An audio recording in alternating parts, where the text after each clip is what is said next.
What if I tell you that I cycled to one of the highest mountain passes in the world alone? No backup crew, no guide, just me, my bike, and a mad dream to reach Thorang La Pass.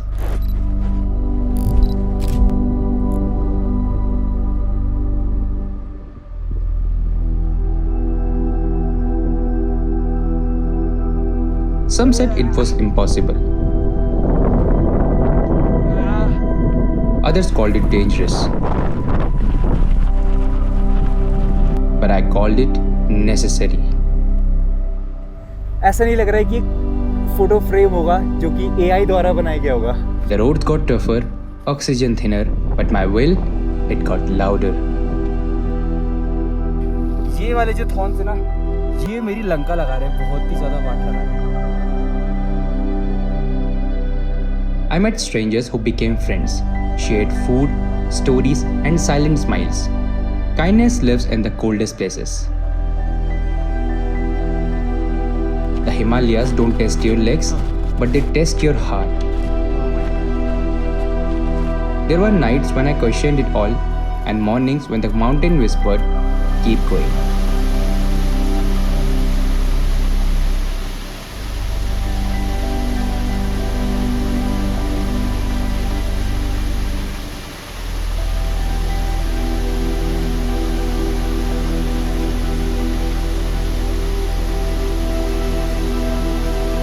Thorang La Pass, 17,769 feet above the sea level, the air was thin, but my soul felt full. Every pedal stroke to this point was a conversation between pain and purpose. I wasn't just standing on a mountain pass, I was standing on the edge of who I used to be.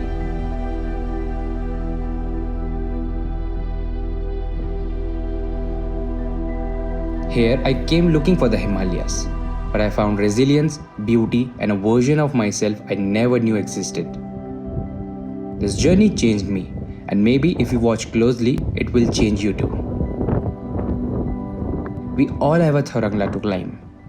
But the question is, will you ride towards it?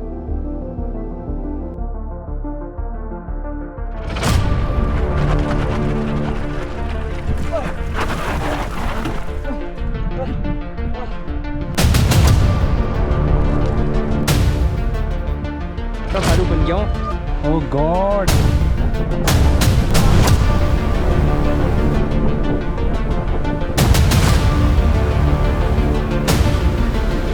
All right.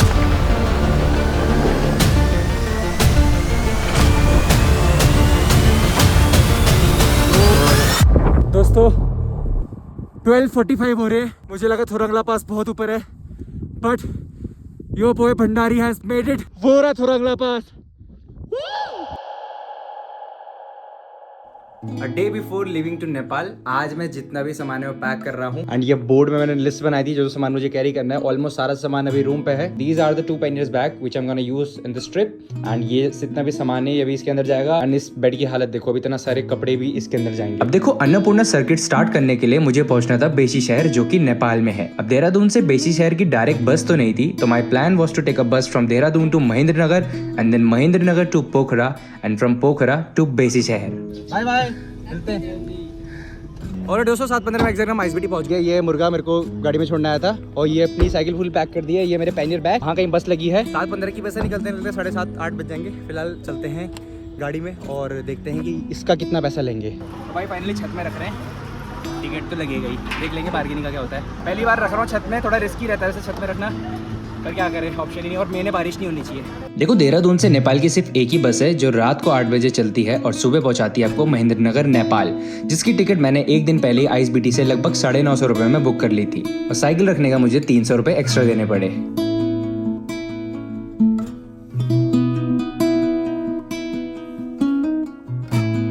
तो भाई अभी Banbasa border में पहुंचे हैं. ये देखो यहाँ पे क्या मस्त एरिया है. हमारी बस चलेगी वहाँ, सारा सामान बस में ही है और हम बिना बस सामान के हमें ये ब्रिज क्रॉस करना है. और भाई ये ब्रिज तो क्रॉस कर लिया. अब अपनी बस तो आ गई है.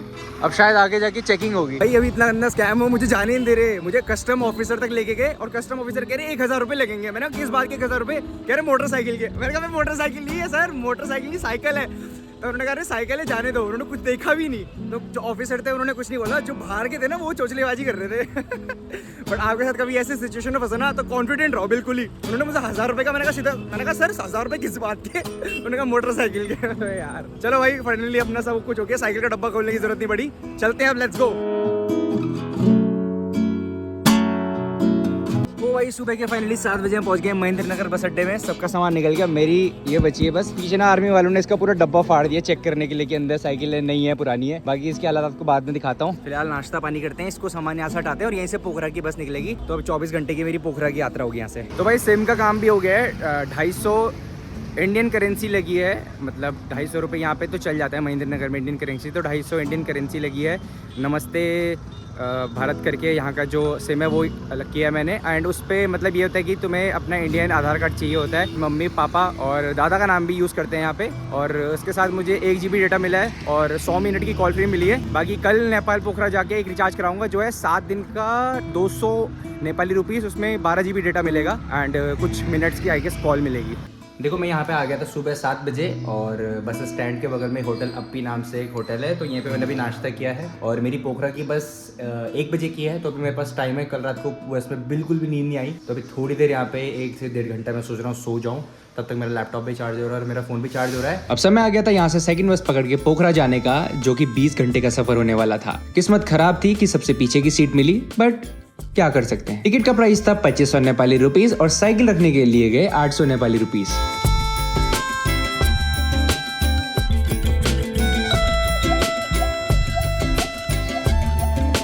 भाई तो इस जगह का नाम है करनाल और यहाँ पे ना एक फेमस ये कुछ मच्छी बिकती है, इसका नाम है शहद मच्छी।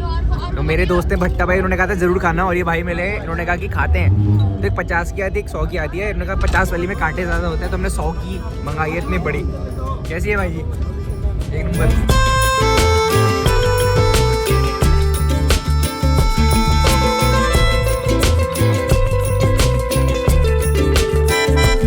फाइनली दोस्तों सुबह के 8:15 बजे मैं पहुंच चुका हूँ पोखरा और ये है पोखरा का बस स्टैंड। और मेरे जो दोस्त है ऋषभ भट्टराय, वो उनके काफ़ी रिलेटिव नेपाल में, तो उनके चाचा जी मुझे अभी लेने आ रहे हैं। तो उनके साथ मैं उनके घर जाऊँगा पोखरा एंड परमिट वगैरह का काम करता हूँ, थोड़ा रेस्ट करता हूँ। पोखरा में एंट्री करते ही मेरा सबसे पहला टास्क था परमिट बनाने का। जी हाँ, अन्नपूर्णा एक कंजर्वेशन एरिया है जहाँ पे एंट्री के लिए आपको एक परमिट लगता है और वो परमिट बनता है नेपाल टूरिज्म बोर्ड ऑफिस से। तो दोस्तों ये है ऋषभ भट्टराय के चाचा जी और वो है दूसरे चाचा जी। और अभी हम आ गए हैं नेपाल टूरिज्म बोर्ड में। आप मतलब मैप में देखोगे तो आपको मिल जाएगा इजीली जब ये पोखरा होगे। तो 10 बजे ऑफिस खुलता है। तो जी ये बन गया अपना अन्नपूर्णा का पास, बहुत इजी वे में बन जाता है। मैंने सब कुछ बता दिया। फॉर्म भरना कुछ नहीं, 2 पासपोर्ट साइज फोटो चाहिए होती है आपको, अपना वोटर ID चाहिए होता है या फिर आधार कार्ड चाहिए होता है। अगर आपका पासपोर्ट है तो ज़्यादा ईजी रहेगा, पासपोर्ट नहीं है तो भी वोटर ID वगैरह से हो जाता है। एंड इसका जो मुझे प्राइस पड़ा है वो है 1000 नेपाली रुपीज़। इंडिया का लमसम कितना होगा, 600 700 800 से कुछ होगा। और जो फॉरनर्स होते हैं उनके लिए अराउंड 3000 नेपाली रुपीज़ होता है। बाकी जो चीज़ें होंगी मैं आपको बता दे रहा हूँ आगे। पोखरा में परमिट का काम हो चुका था, तो it's time to leave the city and head towards Besisahar. पर बस के लिए थोड़ा टाइम बचा था, तो चाचा जी मुझे कुछ फेमस जगह लेके गए, जैसे कि Davis waterfall and Phewa lake which is very popular in Pokhara. तो भाई पोखरा में जितना भी काम होना था हो गया है, परमिट बन गया। 1-2 जगह चाचा ने हमें घुमा भी दी है। अब यहाँ से बेसी शहर जहाँ से मेरी साइकिलिंग स्टार्ट होगी वो यहाँ से 80 किलोमीटर है और उसकी लास्ट बस 2 बजे निकलती है और अभी 2 बजने में 1 घंटा है। तो चाचा जी मुझे बस स्टॉप छोड़ने जा रहे हैं और वहाँ से मैं अपनी आखिरी बस पकड़ूंगा। और अगर नेपाली में बोलूँ तो माँ बेसी शहर जानूस। तो अभी मैं पोखरा से निकल चुका हूँ। प्लान मेरा बेसी शहर डायरेक्ट बस का था, बट काउंटर में जाके पता चला कि बेसी शहर की बस ही नहीं है। तो डूमरे करके एक जगह है, तो डूमरे तक ये बस जा रही है और इसमें मैंने अपनी साइकिल डाल दी है। और फिर डूमरे से उतर के मुझे बेसी शहर की एक और बस पकड़नी पड़ेगी, फिर साइकिल उतार के वही डालना पड़ेगा। तो मतलब ऐसा था कि यार मुझे आज निकलना ही है, तो फिर इतना हैसल मुझे पालना ही पड़ेगा। सबसे बेटर ये था कि एक ही बस में साइकिल ले जाती और एक ही बस सीधा मुझे बेसी शहर लेके जाती।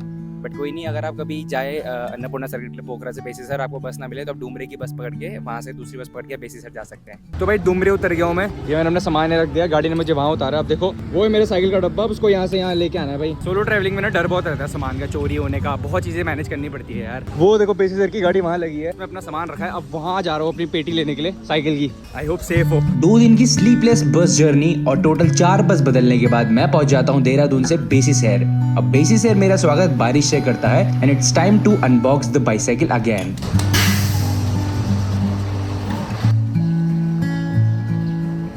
क्योंकि यहाँ से कल मेरी स्टार्ट होने वाली है अन्नपूर्णा सर्किट की साइकिल जर्नी।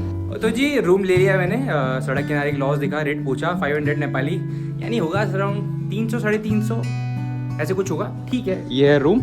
2 बेड है यहाँ पे, साफ़ सुथरा है एंड रात गुजारने के लिए बेस्ट है। तो दोस्तों ये मेरे पहला नेपाली दाल भात, उसके बारे में। तरकारी सब्जी, ये कौन सी सब्जी है? ये सब्जी ये नेपाल में बोलते हैं चिपली भिंडी। चिपले भिंडी। और ये तो साग है। साग। और ये मूली का अचार है। मूली का अचार। ये करेला है। ये टमाटर का अचार है। टमाटर की चटनी। तो काकड़ी है। और इसको क्या बोलते हैं आपके यहाँ? प्याजी बोलते हैं। ये किसकी दाल है? ये काली दाल है। काली दाल।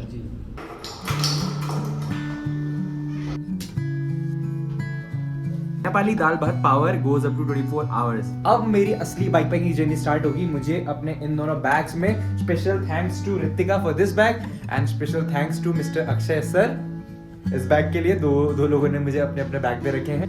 एंड ये देखो रोट, इस बार होली घर पे नहीं मना सका, आज होली है तो इस बार मम्मी ने घर से ही मुझे ये रोट बना के दे दिए थे। हमारे पहाड़ी रोट होते हैं ये। इस ट्रिप में मैंने गलती कर दी, जो मेरी बहुत ही मेजर गलती है कि मैं इतने ट्रिप्स में चला गया अभी तक मेरे को एक जो एक्सटेंडर आता है, यानी एक सॉकेट होता है, उसमें 3 अलग अलग टाइप के सॉकेट होते हैं, तो मेरे को वो ले लेना चाहिए। तो चलो, मेरी गलती आप लोगों के लिए एक बहुत अच्छी इन्फॉर्मेशन हो सकती है कि आप अगर ऐसे ट्रिप्स में जाएं तो आपको हर जगह से सॉकेट नहीं मिलेंगे, बहुत सारे एक रूम में एक ही हो सकता है एंड आपके बहुत सारे डिवाइसेस होते हैं चार्ज करने के लिए। तो आप बेसिकली एक एक्सटेंशन ले लो जो एक सॉकेट में लगता है और उससे अराउंड 3-4 सॉकेट बनते हैं। तो दोस्तों ये था मेरा Annapurna cycle Nepal solo bike packing का फर्स्ट एपिसोड। आई होप आप लोगों को वीडियो पसंद आएगा एंड काफी कुछ सीखने को भी मिला होगा। इस सीरीज में मैं सिर्फ क्या खा रहा हूँ और कहाँ साइकिल चला रहा हूँ ये नहीं बताने वाला, बल्कि अगर आप इंस्पायर होके कल को अन्नपूर्णा ट्रैक साइकिल से करो तो कब, कहाँ, क्यों और कैसे आपको क्या क्या करना है वो सब मैं आपको इस सीरीज में बताने वाला हूँ। तो शायद पॉपकॉर्न के साथ आपको पेन पेपर भी पकड़ के सीरीज को देखना होगा।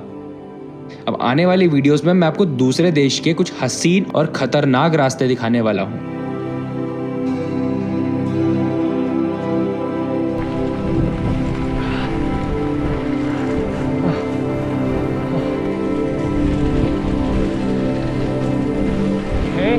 इस जर्नी में भी मैंने बहुत कुछ सीखा है, क्योंकि मैंने आपको पहले भी बताया है कि इतना तो किताबें नहीं सिखा पाती जितना एक यात्रा सिखा देती है।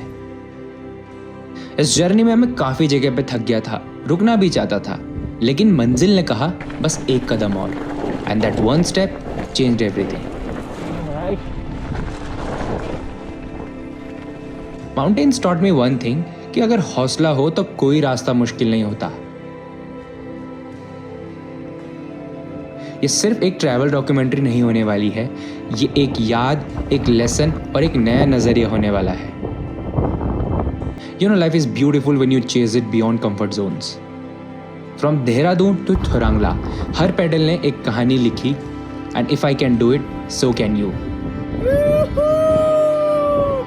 तो अगर इंस्पायर होके आप घर से बाहर निकलते हैं, so maybe next time you get out there and write your story. मिलते हैं आपसे नई वीडियो में नए फन और नए एडवेंचर्स के साथ। Till then, take care, right? Say peace out and have fun. Bye bye.